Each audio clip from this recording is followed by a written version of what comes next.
गई, आपदा की हार हुई। के नए मुख्यमंत्री के शपथ ग्रहण समारोह के लिए दिल्ली के रामलीला मैदान में तैयारियों को अंतिम रूप दिया जा रहा है।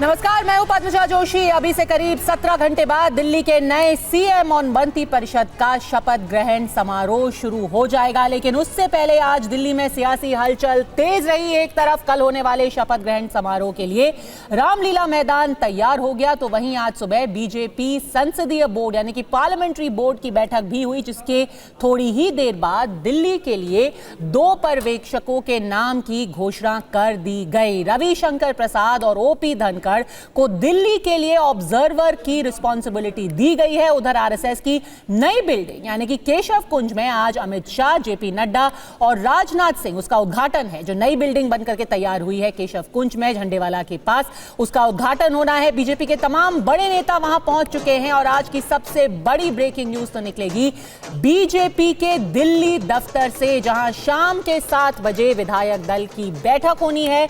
इसी में दोनों पर्यवेक्षक यानी कि दोनों ऑब्जर्वर्स भी मौजूद रहेंगे और जो लेजिस्लेचर पार्टी है यानी कि जितने भी दिल्ली में बीजेपी के विधायक चुन करके आए हैं, वो इस बात पर फैसला लेंगे कि उनका लीडर ऑफ द हाउस यानी कि मुख्यमंत्री का चेहरा कौन रहेगा। इस बार 48 विधायक चुन करके भारतीय जनता पार्टी के आए हैं। आम आदमी पार्टी सिर्फ 22 पर ही सिमट गई, लेकिन शायद जिसको कहते हैं अंग्रेजी में प्रॉब्लम ऑफ प्लेंटी हो गया है भारतीय जनता पार्टी के लिए, यानी कि इस बार हर अलग अलग समुदाय, हर अलग अलग वर्ग के लोगों ने उनको वोट दिया है। महिलाएं चुन करके आई हैं, बनिया समाज से लोग चुन करके आए हैं, सिखों के कई बड़े चेहरे हैं। तो कौन बनेगा मुख्यमंत्री, क्योंकि सिर्फ यहां पे एक मुख्यमंत्री का चेहरा मात्र ही नहीं चुनना है, उससे आने वाले चुनावों के लिए भी क्या समीकरण बिठाया जाएगा, क्या एक संदेश दिया जाएगा अलग अलग वर्गों को, अलग अलग जातियों को कि आपके लोगों को एक बड़ा पद दिया गया है। तो जो सामने आपके 48 चेहरे इस वक्त दिखाई दे रहे हैं, कौन है उनमें सबसे आगे? हमारे साथ जुड़ गए हैं, हमारे साथ यशवंत देशमुख थोड़ी देर में हमारे साथ जुड़ेंगे, वरिष्ठ पत्रकार समीर चौगांकर हमारे साथ यहां स्टूडियो में मौजूद है, सरदार आरपी सिंह प्रवक्ता भारतीय जनता पार्टी और मेरे सहयोगी आनंद प्रकाश पांडे और कुमार कुंदन दोनों ही बीजेपी के दफ्तर से हमारे साथ जुड़े हुए हैं। पर चलिए मैं शुरुआत करती हूं आपसे समीर जी। सबसे मुश्किल सवाल आपसे पूछ लेती हूं और वही एक सवाल जो हर कोई जानना चाहता है, कौन बनेगा मुख्यमंत्री? अगर मगर मत कीजिएगा, एक नाम दीजिएगा। चलिए 2। देखिए, एक नाम तो लेना बहुत मुश्किल है, 2 दे दीजिए। ये तो प्रधानमंत्री नरेंद्र मोदी के अलावा किसी को नहीं मालूम होगा कि कौन मुख्यमंत्री बनने वाला है। देखिए, मुझे लगता है कि जिस तरीके से भारतीय जनता पार्टी ने 27 साल के बाद दिल्ली में पूर्ण बहुमत 48 सीटें प्राप्त की और अरविंद केजरीवाल जैसे आम आदमी पार्टी को, जिसका 10 साल पे इतना प्रचंड बहुमत था कि 2015 में 67 सीटें आती है, 2020 में 63 सीटें आती है, और दोनों चुनाव में भारतीय जनता पार्टी 5 और 8 सीटों पर सिमट जाती है। और इस बार भारतीय जनता पार्टी ने जिस तरीके से एक प्रचंड जीत दर्ज की है प्रधानमंत्री नरेंद्र मोदी के गारंटी के ऊपर, अरविंद केजरीवाल के खिलाफ जमन स्तर पर नाराजगी के बाद, तो मुझे लग रहा है कि अब भारतीय जनता पार्टी के पास कई अच्छे नाम भी है जो इस बार चुनाव में। अरविंद केजरीवाल बनिया है क्या? कोई बनिया समाज से ही बन सकता है? नहीं, देखिए, मुझे लगता है कि प्रधानमंत्री नरेंद्र मोदी और भारतीय जनता पार्टी जिस तरीके से मुख्यमंत्री का चुनाव करती है, तो कभी ये जातिगत समीकरण नहीं देखती कि अरविंद केजरीवाल बनिया थे तो हम बनिया ही देंगे, अरविंद केजरीवाल जिस सीट से विधायक थे उसी सीट से कोई विधायक जीता उसे मुख्यमंत्री बनाएंगे। आज समीकरण भारतीय जनता पार्टी नहीं देखती। अब देखिए, महाराष्ट्र में देवेंद्र फडणवीस बने, जबकि मराठा है, हरियाणा में खट्टर को बना दिया था, और 3 ब्राह्मण मुख्यमंत्री है भारतीय जनता पार्टी के। बिस्व शर्मा, भजनलाल शर्मा और साथ ही साथ देवेंद्र फडणवीस। एक ओबीसी भी है, 2 आदिवासी भी है। छत्तीसगढ़ उड़ीसा देखेंगे तो आदिवासी है, ओबीसी देखेंगे तो आप मध्य प्रदेश में मोहन यादव है। मुझे लग रहा है कि भारतीय जनता पार्टी के पास कोई महिला मुख्यमंत्री नहीं है और भारतीय जनता पार्टी के पास कोई दलित मुख्यमंत्री नहीं है पूरे। ठीक है, तो अब जाकर के आपने हिंट दिया है महिला और दलित, ये आपको लगता है साधने की कोशिश करेगी बीजेपी? महिला बन सकती है और कोई दलित भी बन सकता है। ठीक है, जल्दी से हम कुमार कुंदन और आनंद से भी पूछ लेते हैं। आनंद, इस वक्त क्या खबरें छन करके आ रही हैं? कोई एक नाम तो कोई भी लेने में कतराएगा, शायद बीजेपी के नेता खुद भी नहीं चाहेंगे, विधायक खुद भी नहीं चाहेंगे कि हमारा नाम टीवी पर लिया जाए, पर एक प्रबल दावेदार के रूप में कौन से नाम आपको संभावित इस वक्त लग रहे हैं? जी देखिए, जो मुझे लग रहा है कि कोई वैश्य समाज से यानी कि बनिया समाज से ही दिल्ली का मुख्यमंत्री बनेगा। उसकी वजह यह है कि दिल्ली में बीजेपी आज जहां खड़ी है उसकी एक बड़ी वजह बनिया और जो पंजाबी वर्ग है जो लगातार बीजेपी और संघ के साथ खड़ा रहा है। और ऐसे में हम बात करें तो विजेंद्र गुप्ता का दावा सबसे मजबूत है, क्योंकि वो तीसरी बार के विधायक है। 2015 में 2020 में भी वो जीते थे, जब आम आदमी पार्टी की केजरीवाल की एक तरह से लहर थी, उसमें भी वो जीत के आए थे। इसके अलावा उनके अनुभव की बात करें तो दिल्ली बीजेपी के अध्यक्ष रह चुके हैं, उनको संगठन का अनुभव है, यानी कि संगठन कैसे काम करता है। वो दिल्ली विधानसभा में नेता प्रतिपक्ष रह चुके हैं, यानी कि सरकार कैसे कामकाज करती है उसका उनको अनुभव है। वो पार्षद रहे हैं, स्टैंडिंग कमेटी के चेयरमैन रहे हैं। तो उस लिहाज से देखा जाए तो विजेंद्र गुप्ता बिल्कुल फिट बैठते हैं बीजेपी का जो दिल्ली में समीकरण है और बीजेपी को लेकर दिल्ली का प्लान है।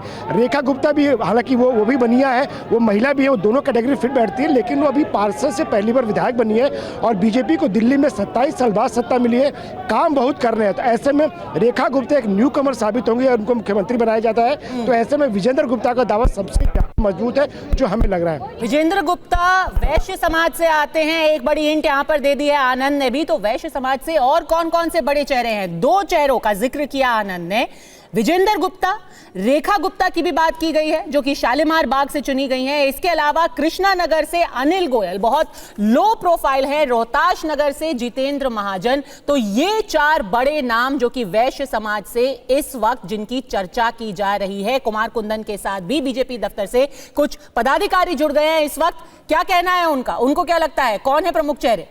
कुंदन। पद्मजा, मैं बात करता हूं सीधे सतीश गर्ग साहब से, कोषाध्यक्ष भी है, सारी कोष आपके जिम्मे में है। अभी के कोष से किसका नाम निकल रहा है? सामने आने वाला है। जब आपने इतना इंतजार किया है और 2 घंटे इंतजार कीजिए, जो भी आएगा भारतीय जनता पार्टी का होगा और एक मजबूत होगा और दिल्ली को सुशासन देगा। कुछ हिंट्स हो रहा है किस समाज से होगा, कैसा होगा? क्योंकि सबसे बड़ी चुनौती काम को लेकर है कि परफॉर्मर चाहिए होगा। इसमें समाज का कोई अर्थ नहीं है, भारतीय जनता पार्टी का कार्यकर्ता होगा और आपको ध्यान आएगा जब वो काम करेगा, सुशासन मिलेगा। और दिल्ली को जिस तरीके से केजरीवाल ने उजाड़ कर छोड़ दिया है, निश्चित रूप से आने वाले 5 साल में दिल्ली को एक विकसित दिल्ली, आपको ध्यान आएगा कि दिल्ली देश की राजधानी है, ऐसा डेवलपमेंट कर पाएगा। कितने बजे एग्जैक्टली मीटिंग शुरू होगी यहाँ पे?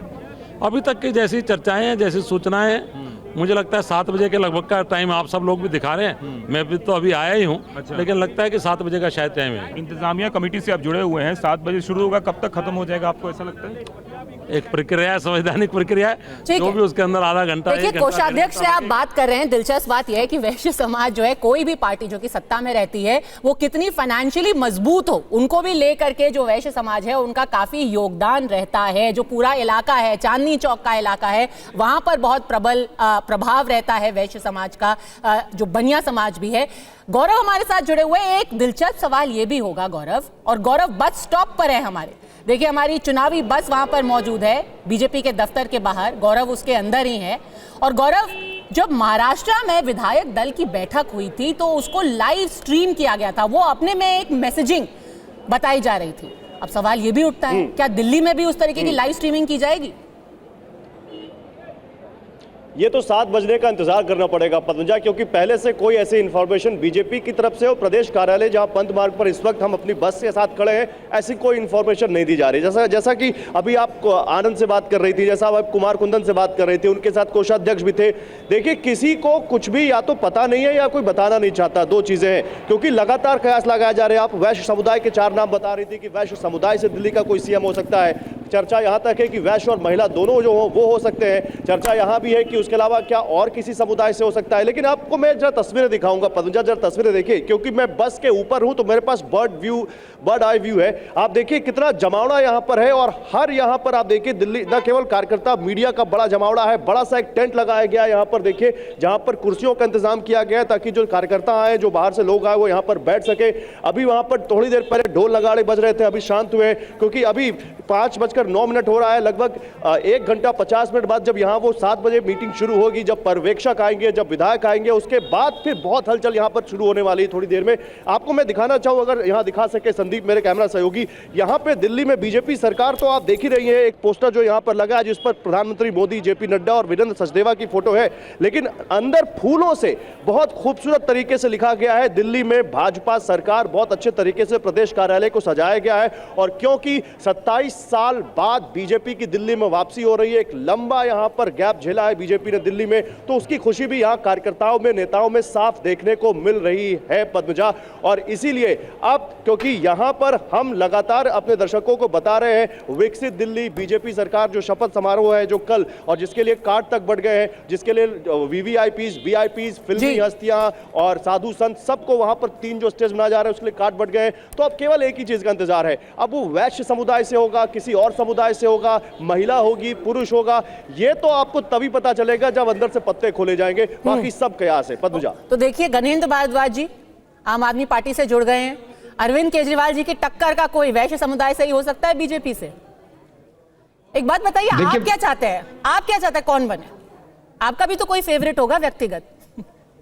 देखिए हमारा तो यह है कि जो भी बने जल्दी बने, दिल्ली के लोगों के काम सफल नहीं होने चाहिए, दिल्ली के लोगों के काम होने चाहिए। और भारतीय जनता पार्टी ने जो दिल्ली के लोगों से वायदा करा था, जल्दी इनकी दिल्ली में कैबिनेट की पहली मीटिंग हो, 300 यूनिट बिजली दिल्ली के हर परिवार को मिले। गणेश जी वो 2 दिन बाद आप ये सारे हमले शुरू कीजिएगा। अभी थोड़ा सा एनालिसिस कर देने को, क्या आप दिल्ली की राजनीति में भी हैं, आपने सबको करीब से देखा होगा कि ये बंदा ठीक काम करता है। 1-2 नाम हमें बता दीजिए जो आपको पसंद है। पद्मा जी देखिए, एनालिसिस तो भारतीय जनता पार्टी के लोग करेंगे, भारतीय जनता पार्टी के नेता करेंगे, लेकिन मेरा यह मानना है कि जल्दी से जल्दी सरकार का गठन हो, दिल्ली के लोगों के काम शुरू हो जाएं। और भारतीय जनता पार्टी ने जो अपने घोषणा पत्र में वायदा करा था कि पहली कैबिनेट मीटिंग में दिल्ली के हर परिवार को 300 यूनिट बिजली फ्री मिलेगी। 8 मार्च से पहले मैंने नहीं कहा था, मोदी जी और अमित शाह ने कहा था कि दिल्ली की हर महिला के खाते में 2500 रुपए की सम्मान राशि आ जाएगी और 500 रुपए का गैस सिलेंडर दिल्ली के हर परिवार को बताइए। अभी ये 3 इतनी देरी हो रही है आरपी से, लोगों के लिए चाहिए, लोग परेशान हो रहे हैं, आम आदमी पार्टी परेशान हो रही है। आपको भी बता देते हैं कि जो विजेंद्र गुप्ता हैं उनके बारे में आपको हम जरा सा बता देते हैं। रोही से चुन करके आए हैं, वो तीसरी बार के विधायक है।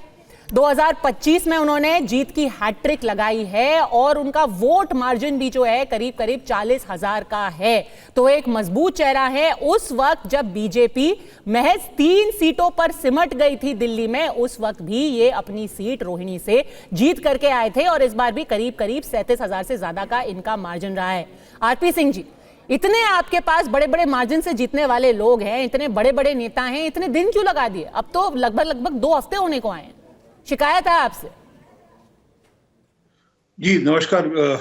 8 तारीख को रिजल्ट आया था मेरे हिसाब से, और आज अभी 2 हफ्ते तो नहीं हुए।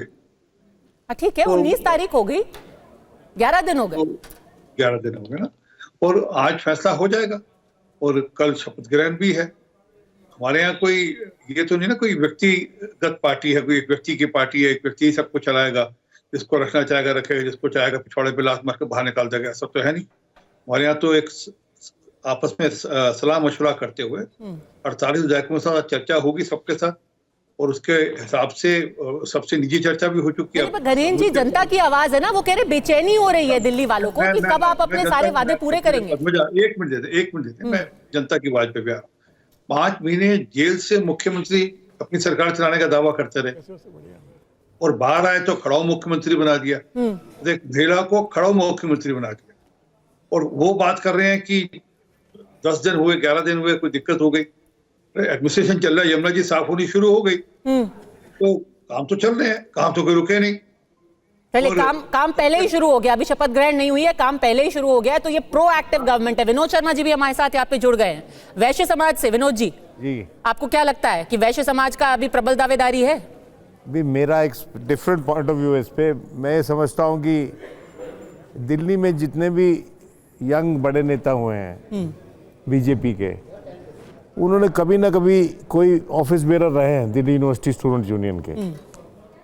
तो पॉलिटिकल भी होते हैं, यंग भी होते हैं और दिल्ली को समझते भी हैं, क्योंकि जो प्रचार होता है दिल्ली यूनिवर्सिटी स्टूडेंट्स यूनियन का, वो समझ दिल्ली में होता है और बड़ा व्यापक होता है, और वहाँ से बहुत अच्छे नेता निकले हैं बीजेपी के। मिसाल के तौर पे विजय गोयल जी, मिसाल के तौर पे विजय जॉली, अरुण जेटली, और बहुत से पत्रकार भी निकले, रजत शर्मा उनमें से एक है। लेकिन मैं ये समझता हूँ कि दिल्ली में अगर दो जो नाम चल रहे हैं, ये रेखा जी हैं, शायद रेखा गुप्ता, और एक वो विजेंद्र गुप्ता है, वो दोनों दिल्ली यूनिवर्सिटी स्टूडेंट्स यूनियन के ऑफिस बेरर रहे हैं। और सिंह साहब मेरी बात से शायद एग्री करेंगे कि जो दिल्ली यूनिवर्सिटी स्टूडेंट्स यूनियन का ऑफिस बेरर रहता है, वो दिल्ली पे उसकी समझ बेटर होती है औरों से। मेरी राय है। तो इसको अगर हम जात में न तोड़ें, अगर इसमें भाषा में न तोड़ें, रीजन में मत तोड़ें, समझ दिल्ली की बात करें, तो Delhi is a modern city, और उस मॉडर्न सिटी को चलाने के लिए एक यंग एजाइल माइंड की जरूरत है। मतलब संगठन से जो जुड़ा हुआ हो, एबीवीपी की पृष्ठभूमि का हो, और रिजन थ्रू द रैंक्स जिसको कहते हैं। पद्मजा जी, इसमें उम्र भी एक क्राइटेरिया है। मुझे एक बात कहनी है। आ रही हूँ आरपी सिंह जी, आ रही हूँ, यशवंत जी भी जुड़ अगर रहे आप रोहिणी से जो विधायक है विजयन गुप्ता, वो 60 साल के ऊपर के हैं, तो मुझे लग रहा है कि जिस तरह के प्रधानमंत्री मोदी सभी राज्यों में मुख्यमंत्री दे रहे हैं, युवा दे रहे हैं, तो आप ये मान के चलिए कि 50, 45, 50, 55 के बीच का होगा। 60 के ऊपर का मुख्यमंत्री मुझे नहीं लगता दिल्ली के अंदर। तो देखिए, through the process of elimination जिससे कहते हैं, धीरे धीरे एक नाम आ रहा है। पहले का एबीवीपी से जुड़ा होना चाहिए, फिर विजेंद्र गुप्ता, रेखा गुप्ता, फिर कहते देखिए 40-45 साल के तो विजेंद्र गुप्ता हट गए, तो रेखा गुप्ता सामने आ गई। बताइए RP Singh ji, process of elimination हो रहा है यहाँ पे। ऐसा ना हो कि आपकी विधायक दल बैठक से पहले हम ही यहाँ पर डिसाइड कर ले कि कौन बनेगा। वो ठीक है, हमारे यहाँ छात्र संघ से जीते हुए बहुत लोग हैं विनोद जी, और एक लंबी सूची है। आशीष सूद भी उसमें से है, सतीश उपाध्याय भी उसमें से, जो छात्र संघ में जीते हुए हैं। हाँ, मैं खुद छात्र संघ में रहा हूँ, महामंत्री रहा हूँ छात्र संघ में। सतीश मेरे साथ उपाध्यक्ष थे छात्र संघ में, आशीष हमारे बाद अध्यक्ष बने, रेखा अध्यक्ष बनी, विनोद विजेंद्र गुप्ता हमारे समकालीन अध्यक्ष बने। तो हमारे पास एक लंबी सूची है छात्र संघ में। हम सबके सब लोग विद्यार्थी परिषद से या छात्र मूवमेंट से या इमरजेंसी के दौरान से काम करते आ रहे हैं। ये दिल्ली की बदकिस्मती कहे या हमारी कहे कि हमको मौका नहीं मिला इस बीच में। तो केजरीवाल साहब की मेहरबानी की, उन्होंने इतने भ्रष्टाचार की, दिल्ली की जनता ने उनको इस बार बिल्कुल कूड़े की टोकरी में फेंक दिया है। ठीक है, देखिए, तो 27 साल में आपने अपनी पूरी एक लीडरशिप तैयार कर ली है। जब आप सत्ता में नहीं थे, एक सेकंड, मैं यशवंत जी के पास जाना चाहती हूँ।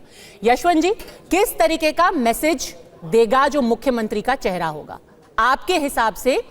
कम्युनिटी का मैसेज होगा, संगठन का मैसेज होगा, यूथ का मैसेज होगा, महिला का मैसेज होगा, वोटिंग पैटर्न्स के हिसाब से? जितना हम लोग ने बीजेपी के मुख्यमंत्रियों के चयन की जो प्रक्रिया जितनी हम सभी लोगों ने देखी है, वो कोई हाथी की चाल नहीं है कि सीधे चलेगी और सपाट चलेगी। वो हमेशा घोड़े की चाल होती है, अढ़ैया और ढाई गज चलने वाली, क्योंकि उसमें उनके बहुत सारे इक्वेशन और फ्यूचरिस्टिक इक्वेशन भी शामिल होते हैं कि किसका असर कहाँ पे होगा। जहां पे उनके पास में पुराने नाम, सही नाम, बड़े नाम और स्टेबल नाम होते हैं, तो देवेंद्र फडणवीस जैसी जगहों पे वहां पर वो स्टेबल वहां चिपके रहते हैं, वहां दाएं बाएं वो कुछ नहीं करते। लेकिन जहां पे उन्हें कुछ और एक्सपेरिमेंट करने की होती है, गुंजाइश या करना चाहते हैं, तो दबंगई से वो एक्सपेरिमेंट कर भी जाते हैं। हमने मध्य प्रदेश में देखा, हमने राजस्थान में देखा। सही गलत अच्छे बुरे वो अपनी जगह पे है, लेकिन उनके अपने लार्जर गेम प्लान में उनको जो चाहिए होता है वो करते हैं। इस सभी की बातों में एक्चुअली पॉइंटर्स बहुत अच्छे हैं। विजेंद्र गुप्ता का हक बनता है, क्योंकि जब 3 आदमी केवल जीते थे तब वो, लेकिन जरूरी नहीं कि वो केवल मुख्यमंत्री के नाते ही हक बना है, विधानसभा अध्यक्ष के नाते भी हक बन सकता है। सम्मान जो दिया जाता है, रमन सिंह विधानसभा अध्यक्ष बनाए गए हैं छत्तीसगढ़ में, ये याद रखिएगा। तो पद अब जिम्मेदारी और जरूरत के हिसाब से क्रिएट होते हैं। हक तो नई दिल्ली सीट से प्रवेश वर्मा का भी बनता है, जॉइंट क्लियर होने के कारण। लेकिन सोचना ये पड़ेगा कि बीजेपी के अपने टिक बॉक्सेस में क्या चीज है जो अभी मिसिंग है।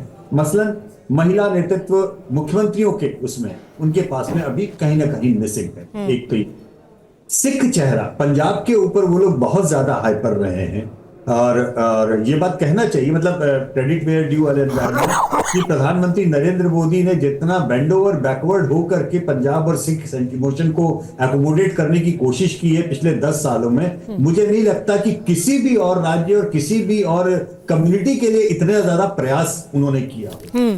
तो एक वो भी चेहरा हो सकता है। अब जब आप उस चेहरे की बात करें तो सारी सी बात आएगी कि बीजेपी के पास में जो चेहरे जीत के आए हैं वो हालिया इंपोर्टेड चेहरे हैं, बाहर से आए हैं। वो कोई आरपी सिंह की तरह से पुराने छात्र संघ वाले के चेहरे नहीं है। तो ये दिक्कतें भी हैं उसमें। और आउट ऑफ द बॉक्स भी कुछ ना कुछ आ सकता है। एक बात हमेशा तैयार रखिए, ऐसा आउट ऑफ सिलेबस से इनकार मत कीजिए। आउट ऑफ सिलेबस नाम मैं एक देता हूं, Hardeep Singh Puri, out of syllabus नाम है, इनकार मत कीजिएगा। हरदीप पुरी, चलिए मैंने बोला ना, एक आउट ऑफ सिलेबस नाम, एक आउट ऑफ बिल्कुल नाम है। मैं कह रहा हूं कि बीजेपी के चयन के उसमें आउट ऑफ सिलेबस अगर कुछ आ जाए तो कतई आश्चर्यचकित भी मत होइएगा। वो बहुत ट्रेडिशनल तरीके से भी निर्णय ले सकते हैं और कंप्लीटली आउट ऑफ सिलेबस भी निर्णय ले सकते हैं। चलिए देखिए, पिक्चर में हमेशा जब कोई एक सस्पेंस वाला मोमेंट होता है तभी इंटरवल होता है, तो इसी पे हम ब्रेक ले लेते हैं। एक आउट ऑफ सिलेबस सजेशन दे दिया है यशवंत जी ने, आ करके इस पे चर्चा करेंगे। कोई सिख चेहरा, कोई आउट ऑफ सिलेबस चेहरा। हरदीप पुरी जो कि इस वक्त केंद्रीय मंत्री है, क्या वो भी एक संभावित चेहरा हो सकता है मुख्यमंत्री के लिए?